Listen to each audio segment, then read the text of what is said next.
Hi, I'm Teresa Powell. I'm here with Todd Novosel with NFM Lending, and I'm going to ask Todd a few questions that many buyers have regarding interest rates and loan types. All right, Todd, so our first question is, how do interest rates really impact the monthly mortgage payment, and are you seeing certain rate trends this year? Yeah, so this year's been a pretty volatile year where rates have been going up and Yeah. then coming down and then going up and then coming down. It's a roller coaster. Yeah, it's been a roller coaster for sure.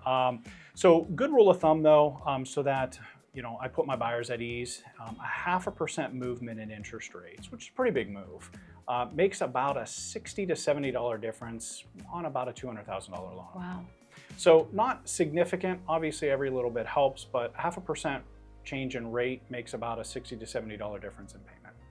Now, while we're on the topic of interest rates, and although the rates are higher now, there are certain things that buyers can do so that they're not paying the whole 30-year life of the loan at that interest rate, right? So if they make an extra payment, it takes down the life of the loan. Is that correct? How does that work? One extra house payment made a year will cut about 5.5 years off the life of the loan.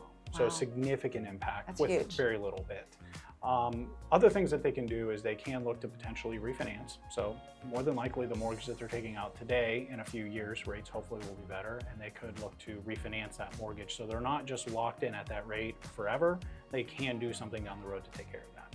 Okay, and then with the one extra payment a year, is that just principal and interest, so they don't have to include tax and insurance? Yeah, they can do it either way. So okay. if they do the full payment, it'll actually, I think, bump that up to about 7 years off the life of the loan. Wow, But that's just good to principal and know. interest is 5.5 years. Yeah, With that's the a full really good payment, tip. about 7. Okay, well, that's great. Yeah. Now, the next question that we have is, can you explain the main difference between a fixed rate mortgage and an adjustable rate? Yeah, good question. Common myths around adjustable rates, so a fixed rate is fixed for the entire life of the loan. So somebody takes out a 30-year mortgage, that interest rate is guaranteed for all 30 years. That principal and interest payment is guaranteed for the entire 30 years. Okay. An adjustable rate mortgage would be a variable rate, but fixed for a certain period of time. So let's call it a 5-year ARM. What that technically means is that interest rate is fixed for the first 5 years. It's a 30-year mortgage still. Payments are amortized over 30 years, but that interest rate will make adjustments every year after that 5th year. Okay. So little things to be concerned with or mindful of, that your payment will be changing. Now, is the max of the interest rate, is that depending on what it is at that time, like with the ARM? What determines how high it's actually going to go? Great question.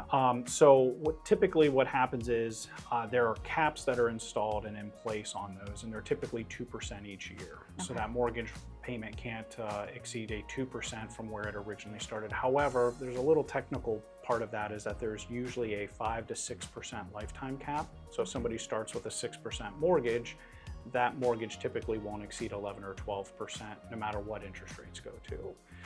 That first year though, technically it can adjust the maximum cap that is available, and then from there, then those 2% caps kick in each year. So kind of complex, but that's a really good way of breaking it down quickly.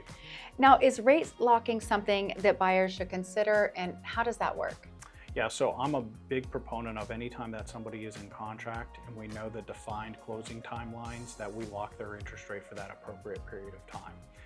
An alternative would be what's called a term called float, where they actually are in contract, we're starting the process, we're moving forward through all of the milestones, but that interest rate has to be locked at some point in time, and the consumer that wants to gamble and hope that rates get better before closing would do something like that. But I'm a big proponent of, let's get you locked in, let's have the defined terms, here's your rate, here's your fees, and there are no surprises coming a week before closing. Yeah, I don't like surprises either, so that's good that you do that. Yeah. The last question I have regarding interest rates and loan types is, what are some of the pros and cons of FHA loans versus conventional? Yeah, so FHA is a government-insured loan, typically more geared towards somebody that may not have the best of credit, a little bit of a lower down payment. You can do 3.5% and you don't have to be a first-time home buyer, whereas conventionally is typically more geared towards someone that has a little bit of a higher credit score, maybe has more credit history. Minimum down payment with them is 3% if you're a first-time home buyer, or 5% if you're not. So that would be one of the biggest differences between those two scenarios.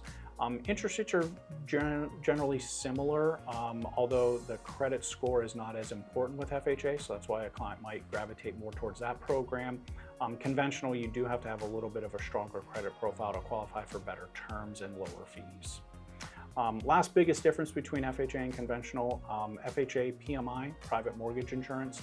That mortgage insurance is on for the life of that loan, or you'd have to refinance to get rid of it, whereas conventional, while it's on there for a defined period of time, 7 to 9, 10 years, depending on how much they put down, it can be removed, and it also can potentially be removed in the future if the appraisal comes in higher. They can get a reappraisal to get it removed. FHA, there's just no way to get rid of it other than refinance. And they can get rid of it within 2 years, is that right? It's 2 years once they open up the mortgage. That's correct. So they have to wait 2 years to get it reappraised, but after that 24 months, they can actually call into servicing and say, hey, my house is worth way more than I paid. I'm below 80%. I don't actually technically have to be paying PMI, and then the lender can order an appraisal and actually verify that that's the case and actually remove it. So that's now, good. with FHA and conventional, what are the difference when it comes to the appraisals? Conventional is a little bit more lenient when it comes to the condition of the home.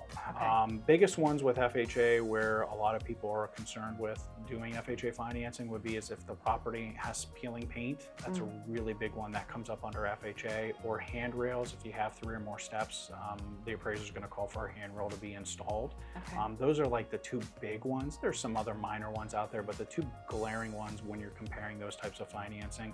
Condition of the home does have to be a little bit better going FHA, and they could potentially call for like handrails to be installed.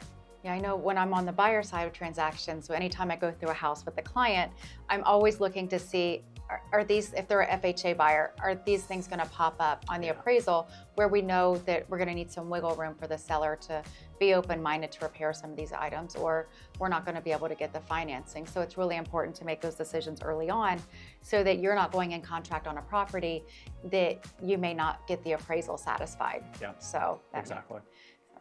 Thank you so much for tuning in. We have more mortgage tips and tricks coming your way, so please reach out anytime if you have questions.